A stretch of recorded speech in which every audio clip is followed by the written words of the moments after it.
Wherever you go, whatever you do, throw a little at it. Omax, Vest and Briefs.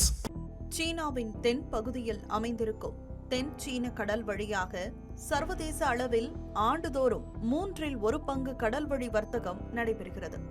Iran, Oman இடையே உள்ள Hormuz நீரிணையைப் போல முக்கியத்துவம் வாய்ந்த பரந்த அளவிலான தென் சீன கடலுக்கு ஆண்டாண்டு காலமாக உரிமை கொண்டாடும் சீனா அந்த கடல் வழியாக செல்லும் பிற நாடுகளின் கப்பல்கள் மீது தாக்குதல் நடத்துவதை வாடிக்கையாக கொண்டிருக்கிறது.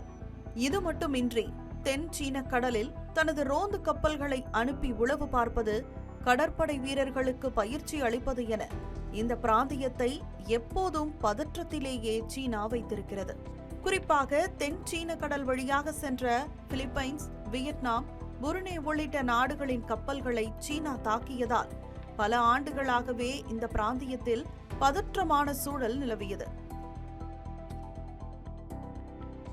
இதனால் சீனாவுக்கு எதிராக நெதர்லாந்தின் தி ஹேக் நகரில் அமைந்துள்ள சர்வதேச நீதிமன்றத்தின் கடல்சார் பிரச்சினைகளை தீர்த்து வைக்கும் தீர்ப்பாயத்தை பிலிப்பைன்ஸ் நாடியது.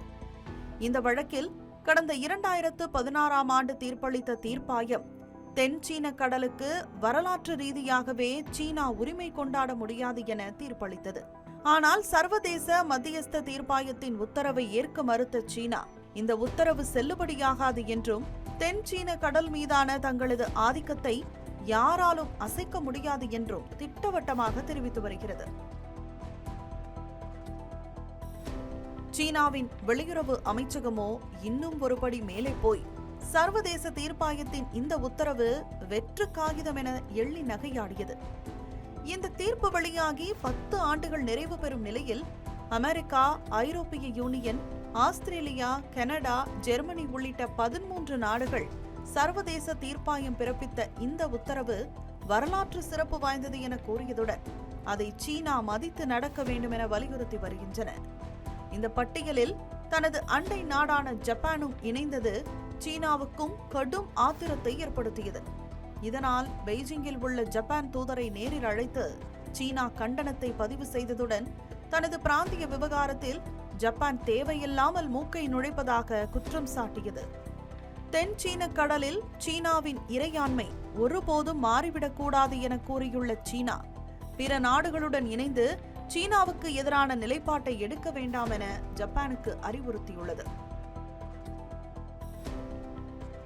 தனது அண்டை நாடுகளை பலவீனப்படுத்திவிட்டு தென் சீன கடலில் ஆதிக்கத்தை நிலைநாட்டுவதில் சீனா சமீப காலமாகவே குறியாக இருக்கிறது.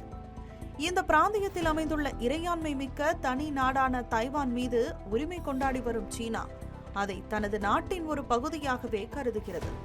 இதனால்தான் சர்வதேச பிரதிநிதிகள் தைவானுக்கு சுற்றுப்பயணம் சென்றால் முதல் நபராக ஓடி வந்து சீனா கண்டிக்கிறது.